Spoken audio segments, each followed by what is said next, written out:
Turn to page 394.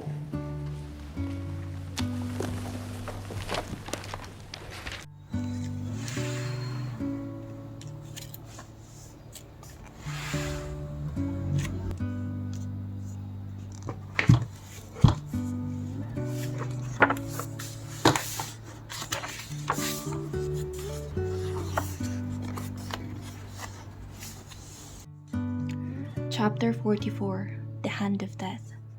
Death is great, laugh as we may. We are its own in life's bright day. It weaves its way into our hearts. Rainer Maria Rilke, closing piece. Minerva made a good soup. Maggie had often eaten it when she was staying with Finocchio, and the aroma rising from the steaming bowls was so delicious that from a moment the huge, chilly cave really seemed like home. "Please, Maggie, do eat something," Reza had said. "I don't have an appetite any more than you do, but it's not going to help your father if he starves to death because we're so worried about him." No, she supposed not. When she asked Farid to call up the fiery pictures for her again, the flames had shown nothing. "You can't force them," Farid had muttered in annoyance as he put the ashes back into his bag. "The flames like to play, so you have to pretend you don't really want anything from them."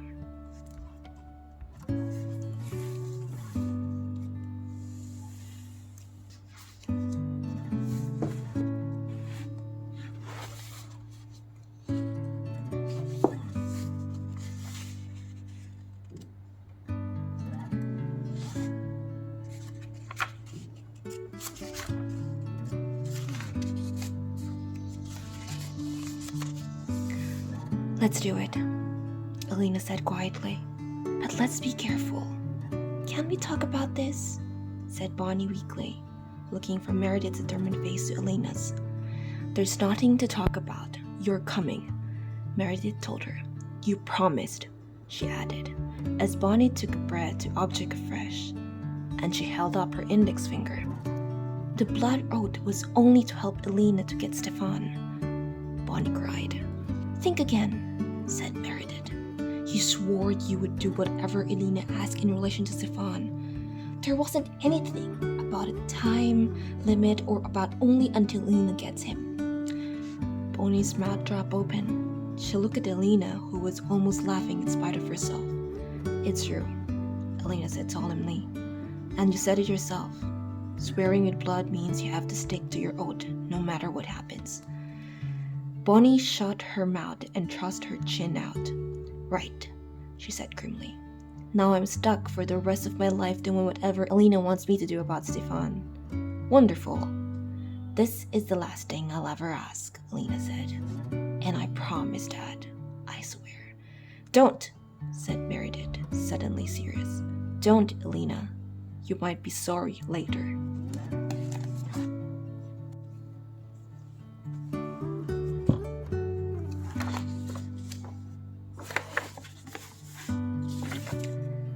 But continued to frown at Harry as though he had never seen anything like him. "I need to break into a Gringotts vault." Harry had not meant to say it so badly. The words were forced from him as pain shot through his lightning scar, and he saw again the outline of Hogwarts. He closed his mind firmly. He needed to deal with Griphook first. Ron and Hermione were staring at Harry as though he had gone mad. "Harry," said Hermione, but she was cut off by Griphook. "Break into a Gringotts vault," repeated the goblin, wincing a little as he shifted his position upon the bed. "It is impossible." "No, it isn't," Ron contradicted him. "It's been done." "Yeah," said Harry. "The same day I first met you, Griphook. My birthday, 7 years ago." "The vault in question was empty at that time," snapped the goblin. And Harry understood that even though Griphook had left Gringotts, he was offended at the idea of its defenses being breached. Its protection was minimal. "Well, the vault we need to get into isn't empty, and I'm guessing its protection will be pretty powerful," said Harry. "It belongs to the Strange." He saw Hermione and Ron look at each other astonished, but there would be time enough to explain after Griphook had given his answer. "You have no chance," said Griphook flatly. "No chance at all if you seek beneath our floors a treasure that was never yours. Thief, you have been warned. Beware." "Yeah, I know. I remember," said Harry. "But I'm not trying to get myself any treasure. I'm not trying to take anything for personal gain. Can you believe that?" The goblin looked slantwise at Harry, and the lightning scar on Harry's forehead prickled, but he ignored it, refusing to acknowledge its pain for its invitation. "If there was a wizard of whom I would believe that they did not seek personal gain," said Griphook finally, "it would be you, Harry Potter. Goblins and elves are not used to the protection or the respect that you have shown this night, not from wand carriers." "Wand carriers," repeated Harry.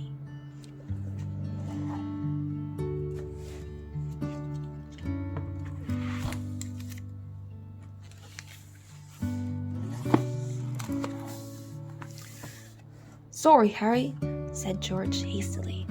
When Harry caught his eye, couldn't resist. Harry walked around the other pairs trying to correct those who were doing the spell wrong. Ginny was teamed with Michael Corner. She was doing very well, whereas Michael was either very bad or unwilling to jinx her. Ernie Macmillan was flourishing his wand unnecessarily, giving his partner time to get in under his guard.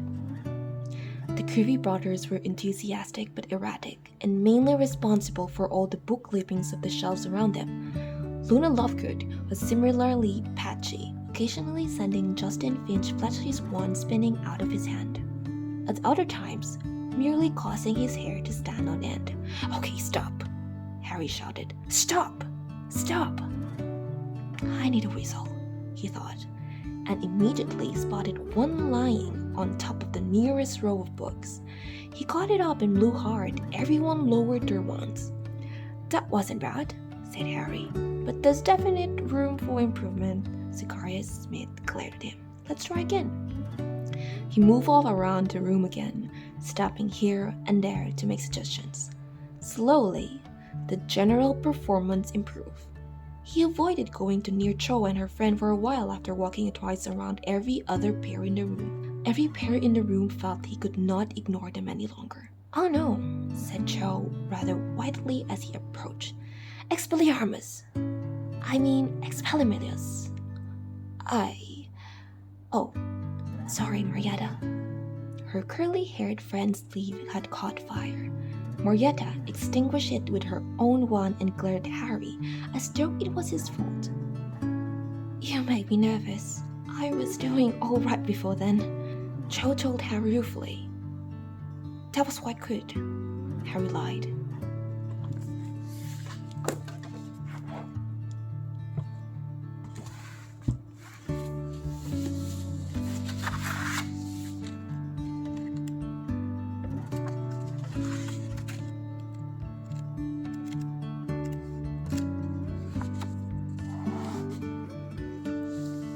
And second, don't go for the obvious kill.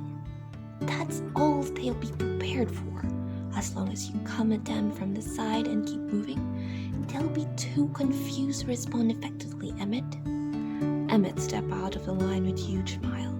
Jasper backed toward the north end of the opening between the allied enemies. He waved Emmett forward. "Okay, Emmett first. He's the best example of a newborn attack." Emmett's eyes narrowed. "I'll try not to break anything," he muttered. Jasper grinned.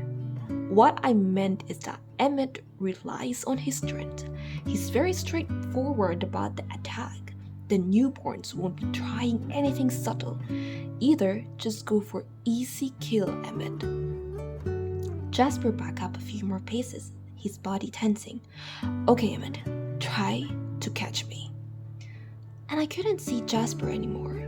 He was a blur, as Emmett charged him like a bear, grinning while it snarled. Emmett was impossibly quick too, but not like Jasper. It looked like Jasper had no more substance than a ghost. Anytime it seemed Emmett's big hands had him for sure. Emmett's finger clenched around nothing but the air. Beside me, Edward leaned forward intently, his eyes locked on my brow. Then Emmett froze. Jasper had him from behind, his teeth an inch from his throat. Emmett gasped. There was muttered rumble of appreciation from watching the wolves.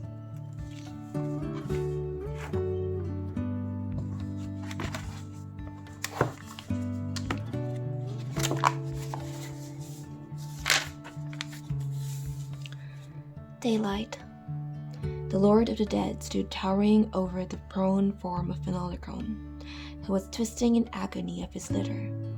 Charlotte and C, who were covered in grim and smoke and dust and blood, who were panting and sweating and trembling, who were exhausted and accelerated, stood in the background, shoulder to shoulder, and watched Hades savor the moment. "Stop whining," Hades spit. "Your legs will regenerate." "That's right, I will." Phenolocron looked up threateningly and raised his fist.